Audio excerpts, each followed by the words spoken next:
Ti e shikon këtë, le të themi, vizitën e fundit të Zelenskit në Shtetet e Bashkuara të Amerikës, ku në vend tomahawkëve mori, le të themi, një përgjigje të Trump, një përgjigje të ashpër të Donald Trump, ku pak a shumë, domethënë, të paktën kështu raportojnë mediat, ai i ka kërkuar Zelenskit të pranojë termat e Putinit për të mbaruar luftën. Termat e Rusisë, që t'jem korrekt, paktën sipas mediave ndërkombëtare. Si e vlerëson këtë, ndërkohë që gjatë gjithë kohës Shtetet e Bashkuara të Amerikës vetë Donald Trump së fundmi ka folur për një kthes, një përmbysje të situatës në Ukrainë, ku Ukraina jo vetëm që mund të rimerte pjesë të pushtuara, po mund shkonte deri në Moskë, tani më dhe u rrit kjo lloj retorike, u fol për Tomahawk që mund shkonin deri në thellësi të Rusisë, ndërkohë kemi një përmbysje të gjës dhe Trump e justifikon të me faktin që jemi në luftë, paktën kështu përgjigj. Lufta çfarë sjell një ditë nuk sjell dita tjetër. Në këto terma ishte Trump kur u përgjigj. Si i lexon përpjekjet e Donald Trump për të arritur edhe në midis Ukrainës dhe Rusisë një armë pushim apo paqe të qëndrueshme, siç pretendon ai?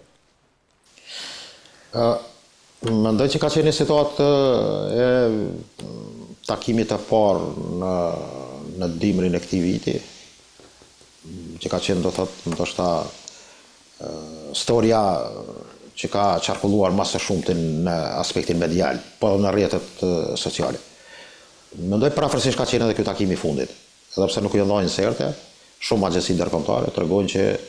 ka pas mos pajtime të mëdha, nga se Trumpi ka qenë, mund të them, ata që ka qenë decisiv në atë që ju luftën mund ta humbni, jo ta fitoni, dhe nuk mund të përballni me Rusinë. Mendoj që në fillim ka qenë taktizim i Trumpit, çështja me Tomahawk, nga se Tomahawkët nuk do arrinin asnjëherë në Ukrainë. Tomahawkët kanë arritur ta sjellin Rusinë në tavolinë. Dhe kjo mendoj që është ai gabimi që është pritur nga shumë kush, që Tomahawkët do godasin 2500 km, do thotë rrezja veprimit të tyre brenda territorit të Federatës Ruse. Dhe kjo mund të shkaktonte me automatizëm kundërpërgjigjen e nivelit të njëjtë të arsenalit rus. Dhe kjo do të implikonte drejt për drejt konfliktin me armën që ka nga vendi i dërguar. Dhe do kishim një situatë me të cilën do kanoset siguria përgjithshme globale. Më duket në këndvështrimin tim që në fillim ka qenë një, mund të them kështu, surverim për të ardhur në këtë pozicion për paralajmërimin e takimit që do ndodh në Budapesht.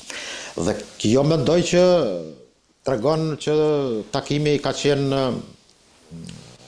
jo në atë aspektin, mund të them, që përngjan me takimin e parë që ka qenë, do thotë, një historie e qortimeve të presidentit Trump në drejtim të mos them kërcënimeve të Zelenskit, i cili ka shprehur, mund të them drejtën, edhe kundërshtim me vendtakimin me Hungarinë, me Budapestin. Po ka shprehur publikisht, duke të ka edhe në platformën e tij në rrjetin social ka dërguar edhe sot poshtë më herët që kundërshton që Hungaria të jetë vendi mikpres ose Budapeshti, në këtë rast qyteti hungarez. Por ajo çka shef të Trumpi shifët që në kontinuitet deklaratat e tij në raport me Rusinë, dhe këtu shihet reagimi i rusëve. Do thotë asnjëherë edhe rreth Tomahawk me preshtim të Medvedevit, nuk kem pas ndaj deklarim zyrtar të qoftë Peskovit, qoftë Zaharovës, apo edhe të vet Putinit, sepse më duket ata kanë kuptuar që në Alaska janë marrë vesh për shumë gjëra, dhe kjo do jetë ajo, mund të them, skala e ngritjes së tensioneve me grykën e armës, apo me atë nivelin e një teknologjie siç është Tomahawk, e cila realisht në vitet e fundit se platforma saj kuptohet është nga deti, nga urat, nga që do thot nga pjesa e aniv ose nëndeceve amerikane, por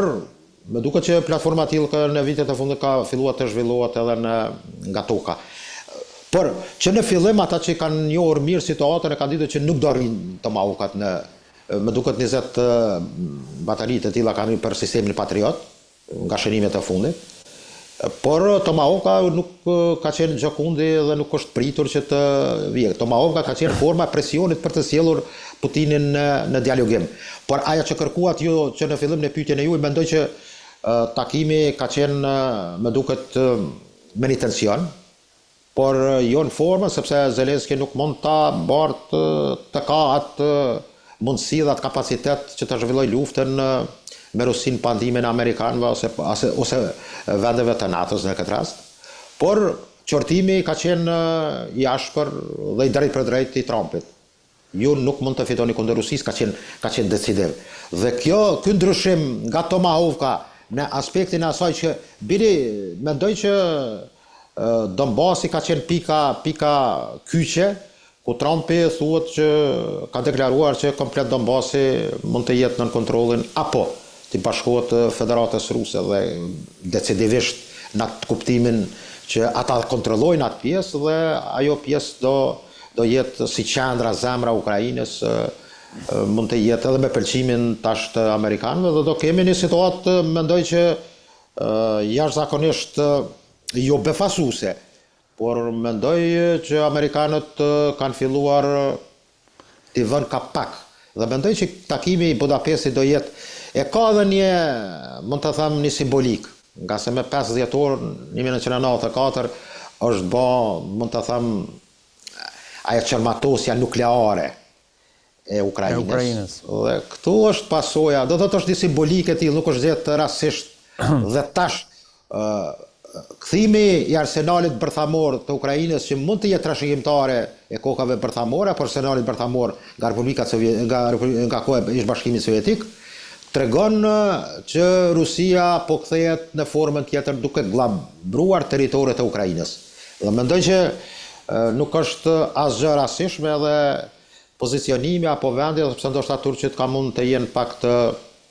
të prekur apo hatërbetës se kanë pritur që të jetë Stambolli vend takimi i dytë. Por kështu e ka ndonjëherë loja diplomacisë. Është folë edhe për Dubajin së fundit, paktën nga një ish agent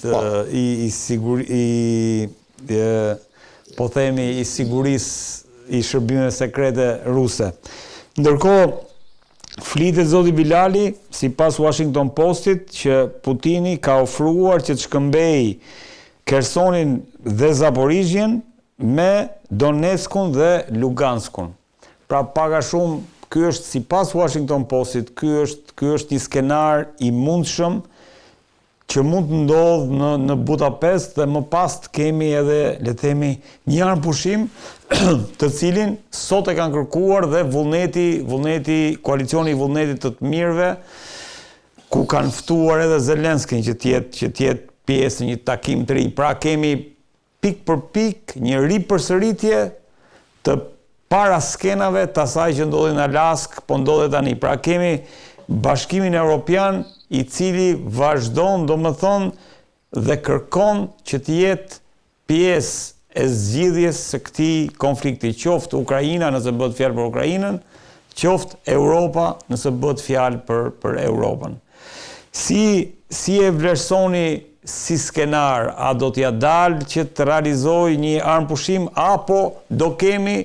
një ripërsëritje të asaj që ndodhi në Washington, ku në Shtëpinë e Bardhë pastaj shkuan gjithë, le të themi, përfaqësuesit, le të themi, krerët e shteteve të Bashkimit Evropian edhe Britanisë, ku rinin përballë Trumpit ashtu si rinin, po ndërkohë as vetë Trump nuk ja doli që ta mbyll, le të themi, apo t'i vendos kapakun asaj që po ndodh në Ukrainë. Mendoj, së pari, me lejo të them konceptin Donbas. Donbasi përbëhet, kuptohet në Luhansku dhe Donetsku. Dhe si region, si pjesë, ose mund të them në aspektin më të gjerë, nënkupton këto dy regione, nga 24 asaj ka Ukraina. Kuptohet edhe 3 statuse të veçanta. Do thot, Donbasi mund të shkoj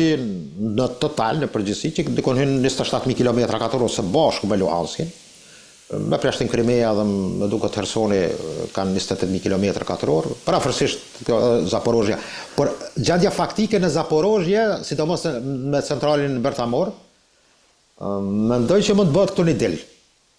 Dhe pjesa ku kanë depërtuar trupat ruse atje te Sumi, pastaj te Harkivi, do jenë pjesë që disa gjepa mund të bëhet ai, mund të them ai shkëmbimi kështu, apo mund të them një lloj dili për tërheqje të trupave ruse, dhe Hersoni që do thot maton numit për është në kontrollin e forcave ukrainase. Gjendja faktike besoj me Hersonin rrezikohet Krimea. Edhe nëse ky region komplet bëhet tërheqja trupave ruse në këtë rast, atëherë rrezikohet Krimea, sepse afrohet, është do thot pika administrative kufitare ta çuj kështu, që do lidhet pastaj me Krimen. Dhe në këtë drejtim mendoj që rusët është vështirë të lëshojnë pa komplet në këto dy regione, po modeli do të jetë gjendja faktike. Zakonisht luftat kur përfundojnë shumë mirët parasysh me përjashtim të ndonjë mund të them aspekti që mund të ketë ndonjë ndikim apo llogari për interesa më të gjëra të asaj force që ka pushtuar. Por mendoj të Hersoni nuk do ketë koketim që të lëshohet në këton Dnjeprit, rusët pjesën, meqense dikon 70% e Hersonit është në kontrollin e trupave ruse, po ashtu edhe të Zaporozhjes. Kjo është, meqense në Zaporozhje, them drejtën, kemi pas dhe ka bërë defilim atje në kohën e para luftës, edhe një defilim i një grupi të neve shqiptarëve në pjesë e aspektit kulturor, po them një manifestimi kulturor. Më duket që nga 5.000 shqiptarë në Ukrainë kemi pas në hisën e Zaporozhje diçka tu shqiptarë të cilët shumë shpesh edhe kanë qenë banor rezident, por me mëra kështu ndërmen nga punimi i librit që do thotë dikon ato është numri i shqiptarëve, por te pjesa e detit të zi atje pjesë ja 3-4 fshatra shqiptare dhe Odesa. Kjo është ai kompleti, mund të them ajo gjeografia dhe shtrirja e pjesës së etnikumit ose të shqiptarëve tonë. Por tema te pyetja juaj mendoj që do jetë problematike dorëzimi i Hersonit në këtë rast, kish me qenë fati mirë për Ukrainën kjo, por edhe për sigurinë mund të them edhe më të gjerë. Por mendoj që do jetë problematike. Bile Hersoni në shoh që është pika jashtëzakonisht strategjike, sepse Krimea është pararoja, Hersoni është pararoja e Krimes. Dhe në këtë drejtim Mariupoli kuptohet, pastaj rrezikohet. Do thotë në fushë gjerë, meqense me sa di Mariupoli do mund të përfshihet në pjesën e Donbasit, të Donetskut, por pozicionet dhe pikat me të cilat do të bëhet ai demarkimi do jenë jashtëzakonisht të padefinuar. Këtë mund ta dinë momentalisht vetëm Marco Rubio dhe Lavrovi, të cilët janë duke telefonuar dhe duke shkëmbyer mund të them aspekte të koordinimit, të takimit, por mendoj edhe më tepër edhe vijat ose ekspertët e tyre janë duke punuar në aspektin e ndarjes së atyre vijave që mendja thotë që mund të jetë gjendja faktike. Gjendja faktike. Ndërkohë, sa mendon zoti Bilali, kjo është pyetja e fundit, sa mendon që apo si ju duket sa e realizueshme ju duket kërkesa që ka bërë koalicioni i vullnetit të të mirëve, pra vendet e Europës dhe Britanisë, për sa i përket ngrirjes së, le të themi, po, para shumë, domethënë, ngrirjes, jo zgjidhjes, po ngrirjes të konfliktit në ato zonat ku po përplasen aktualisht. Evropianët kuptohet kanë pas një taktizëm, një lev në duart e tyre, mund ta quaj kështu. të gjitha asetet financiare ruse të cilat janë bllokuar dhe mund të shkojnë për ndërtimin e Ukrainës. Mirë po, kjo mund të rikthehet pastaj edhe me gjithë infrastrukturën, apo mund të them të gjitha ato investime që kanë bërë Gjermanë, kanë bërë bukur shumë investimin e Federatës Ruse. Mos flas për restorane të ndryshme, McDonald's e të gjitha këto, të cilat sot janë kthyer komplet në nënshtrim, ta quajnë nacionalizim të forcave ose të rusëve, dhe janë kthyer pronarët rusë kanë marrë në kontroll, apo shteti ka marrë në kontroll gjithë atë pasuri që kanë pasur ose investime. Dhe kjo do jetë, mund të them, parashjet një fuqi jashtëzakonisht e madhe financiare, që dhe rusët flitet diku $150 miliard deri $250 miliard mund të jenë asetet e tilla që janë ngrine në Unionin Evropian. Por grupi i vendeve të vullnetit të mirë dëshiron që ta mbajnë me injeksione të ndryshme Ukrainën, por mendoj që është treguar deri më tani evropianët edhe financiarisht edhe ushtarakisht kanë mbuluar komplet rezistencën në Ukrainë. Por është parë që ata nuk kanë mund të rrezikojnë edhe ajo që quhet rezerva tyre, sepse ka pas diskutime dhe debate edhe në Gjermani që Gjermania nuk guxon nga magazinet e tyre të harxojë ato që janë të nevojshme për një konflikt magjor apo për një sulm që mund të ndodhë në të ardhmen që kanë parashikuar për 4-5 vite. Por mendoj më tepër kanë qenë situata të mobilizimit, sepse industria ushtarake duhet të frymoj ose duhet të ushqehet, sidomos në kohëra luftrash. Mendoj që Martin Lockerbie dhe Boeingu janë fituesit më të mëdhenj teksa në Gjermani edhe Rheinmetall kuptohet. Por mendoj që anglezët, sidomos politika dhe inteligjenca e tyre, që ndonjëherë ka një ndeshje, mund të them, nuk falni, ndeshje jo mirë, po aktivitet të i kalon edhe sien amerikane, sidomos mendoj në Ballkan është jashtëzakonisht aktive. Por anglezët janë ata që kanë qenë shtytja vetme që kanë bërë të mundur që gjermanët nga kasa tyre të jenë më dorëlirë, sepse mund të rrezikohet pika e parë që e goditjes në rast që unë nuk e besoj që do ndodhë, do ishte Gjermania. Edhe pse gjermanët janë në fazën Gjermani, asaj stërvitjes së tyre të fuqishme, e cila ka inspektuar dhe ka trajnuar të gjitha aspektet e një simulimit e një lufte të ardhshme. Por vendet e vullnetit e mirë kanë qenë moralisht përkras, financiarisht, por edhe në aspektin e disa pjesëve të armatimit që kanë qenë, sidomos është punuar shumë në Gjermani dhe Francë, por edhe në Itali, për aspektet që do ndalshin sistemin e atill të dronëve, i cili ka bërë dame të mëdha në Ukrainë, dhe do thotë përgatitja dhe instrumentet e tilla që të gjendet një armë kundër goditje ose mbrojtjes kundër dronëve është zhvilluar më të madhe, por efekti ende duket që është minimal. Zoti Bilali, kënaqësi që të kisha. Të falenderoj shumë. Zoti Varoko. Faleminderit. Në këtë pjesë të fundit të emisionit kam të ftuar kolegun gazetar zotin Seladin Xhezairi nga Tetova apo nga Shkupi, Seladin? Nga Tetova, saktësisht nga mjediset e Universitetit e Evropës Juglindore këtu në qytetin Rëz Sharrit. Seladin, çfarë prodhuan zgjedhjet lokale në Maqedoni, se nuk kemi pasur pak pritshmëri, të pak bisedat që kemi bërë pas. Pritshmërit kanë qenë goxha të mëdha, në gjykimin tim janë 3-4 befasi. Kemi atë që e kemi cilësuar edhe në paraqitjet e mëhershme si garë kryesore të këtyre zgjedhjeve në kampin politik shqiptar, betejën për komunën e Çajirit. Kjo betejë u fitua nga kandidati i grupimit politik Vlen Izet Mexhiti, që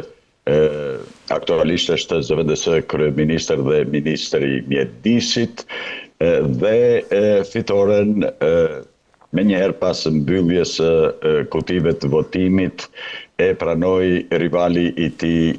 kryesor, ish ministri i jashtëm Bujar Osmani. Fitoria e zotit Mexhiti nuk mund të merret si fitore ndaj koalicionit Aleanca Kombëtare për Integrim aq shumë sa si fitorëve, do thosha unë, ndaj rivalëve të tij të heshtur brenda grupimit politik Vlen, i cili pas këtyre zgjedhjeve,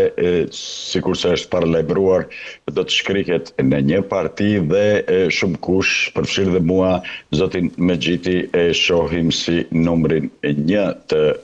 partisë së re. Befasit të tjera janë edhe fitoria për herë të parë në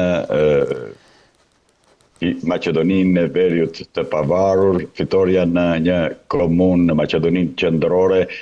të një shqiptari, fjala është për komunën e Çashkës, e cila si komunë etnikisht e përzier mbizotërohet me mbi 50% të shqiptarëve. Dhe një lajm ka prodhuar edhe fitoria e VMRO DPMN-s pas të thuash pas 2-3 dekadash në qytetin e Strumicës, që është dominuar deri tani nga Lidhja Social-Demokrate Maqedonëse dhe është vendlinja e kryeministrit Maqedonës Zoran Zaev. Ndërkohë, me tani mbeten 2 sfida kryesore në kampin politik shqiptar, se kush do të fitoj në qytetin e Tetovës, por edhe të Strugës, ku në balotazh shkojnë 2 kandidatë shqiptar. Më interesantja garë ka për të qenë balotazhi në komunën etnikisht të përzier të Kërçovës, që është edhe vendlinja e kreut të Bashkimit Demokratik për Integrim Ali Ahmeti. Atje në raundin e parë i matën forcat 3 kandidatë shqiptar përballë një kandidati Maqedonas, dhe në balotazh shkon një kandidat shqiptar me kandidatin e VMRO DPMN-s, i cili po them për teleshikuesit tanë është Maqedonas, por është dhëndër i ini, gruaja e tij është shqiptare. Nuk dihet se nga do t'i orientoj në 2 kandidatët që humbën në raundin e parë, 2 kandidatët shqiptar do t'i orientojnë votat ka fituesi i tyre Fatmir Dehari, apo do të mund të japin sinjale votuesve të tyre të votojnë kandidatin Maqedonas. Gjithnjë duke marrë parasysh se në garë për të parin e Kërçovës ishte edhe një antar i qeverisë në Shkup, Fatmir Limani, dhe duke marrë parasysh bashkëpunimin mes grupimit politik Vlen dhe VMRO DPMN-s në disa komuna si në Çajir, ashtu edhe në Tetove e Strugë, edhe një mundësi e këtill nuk përjashtohet që të orientohen votuesit nga kandidati i VMRO DPMN-s. Edhe pse ishin zgjedhje lokale, zoti Xhezairi besoj që ka patur edhe një lexim politik të këtyre zgjedhjeve. Cilat ishin mesazhet kryesore politike, sepse unë nuk e di se si funksionon në Maqedoninë e Veriut për sa i përket fuqisë politike që mund të prodhojnë këto zgjedhje si mesazh politik. Po, fuqia politike që rezultoi nga zgjedhjet e së dielës, zgjedhjet vendore që janë të tetat në këtë Republikë Jugosllave nga pavarësia e saj, konsiston në faktin se VMRO DPMN-ja dhe koalicioni i saj korri një fitore bindëse në taborin politik etnik Maqedonas, ndërkohë që në taborin shqiptar në bazë të përllogaritjes votave për këshillat komunale, për parlamentet vendore, me një diferencë prej mbi 20.000 votash është në epërsi koalicioni Aleanca Kombëtare për Integrim, që përbëhet nga Bashkimi Demokratik për Integrim dhe 2 aleancat e zotrinjve Arben Taravari e Zjadin Sela. Mirëpo, në momentin që po flasim në raundin e parë, grupimi politik Vlen është goxha i trimëruar, madje këtë e shet si fitore bindëse, me faktin se fitoi komunën e Çajirit dhe është në epërsi këtu në komunën e Tetovës. Këto dilema besoj se do të hiqen në 2 nëntor, kur do të dihen fituesit dhe humbësit, por përtej kësaj gjykoj se përplasjet maqedono-shqiptare do të vazhdojnë, gjithnjë duke marrë parasysh se kjo qeveri, pra qeveria e re e Maqedonisë së Veriut, që përbëhet nga VMRO DPMN-ja dhe grupimi politik Vlen, gjatë 16-17 muajve të fundit preku disa çështje që kanë të bëjnë kryekëput me shqiptarët dhe si rezultati i pakënaqësisë, unë do thosha jo vetëm të opozitës së këtushme shqiptare, por edhe të shqiptarëve në përgjithësi, të elektoratit shqiptar, kjo bëri që edhe në fushatën për zgjedhjet lokale të mbizdotrojnë çështje që kanë të bëjnë tazëm me heqjen e të ashtuquajturit balansues nga ana e qeverisë. Është një mekanizëm, ka qenë një mekanizëm që ka mbajtur llogari për përfaqësimin e jo maqedonasve dhe në radhë të parë të shqiptarëve në administratën shtetërore dhe publike. Pastaj është paralajmëruar nga gjykata kushtetuese se do të marrë në shqyrtim edhe ligjin për përdorimin zyrtar edhe të gjuhës shqipe, dhe iniciator që kanë kërkuar rishikimin e këtij ligji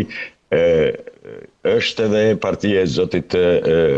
Kristian Mickoski. Kërkesa për të vënë në lup ligjin për gjuhët është bërë që nga koha kur VMRO DPMN-ja ishte në opozit. Shto kësaj edhe ngecjen në procesin e integrimit euroatlantik, të gjitha këto më japin unë të drejtë të them se këto çështje do të ndezin edhe më tepër situatën politike në këtë vend. A dhan efekt në këto zgjedhje, zoti Xhezairi, pra bllokimi i procesit integrimit, siç ju e thatë, për VMRO DPMN, po ndërkohë ka patur një qëndrim cilin ju e theksuat shumë të ashpër ndaj shqiptarëve, po them unë në përgjithësi nga ana e kësaj qeverie gjatë gjithë kësaj periudhe. Ka patur, le të themi, një çarje të koalicionit Vlen, ku Taravari është shkputur. Sa dhe gjitha këto prezumonin që Vlen të dilte, le të themi, e gjymtuar nga këto zgjedhje. Në rastin konkret, a ja ka dalë të rezistoj këtyre goditjeve si koalicion? Vlenja ja doli të rezistoj pikrisht falë mbështetjes partnerit qeveritar VMRO DPMN, sepse edhe në Çajir, edhe e përsia në Tetov por edhe në qytetin e Strugës, duke marrë parasysh raportin e forcave politike shqiptare, duket se e përsia këtë flasin edhe numrat, votat është siguruar pal votave të maqedonësve të elektoratit të VMRO-s në mbështetje në rastin konkret të kandidaturave të grupimit politik Vlen, dhe si kundër shpërblim, le themi kështu, kemi edhe votat e Vlenit, antarësisë së Vlenit për, le themi, kandidaturën më të debatueshme se kush do ta marrë, kush do t'i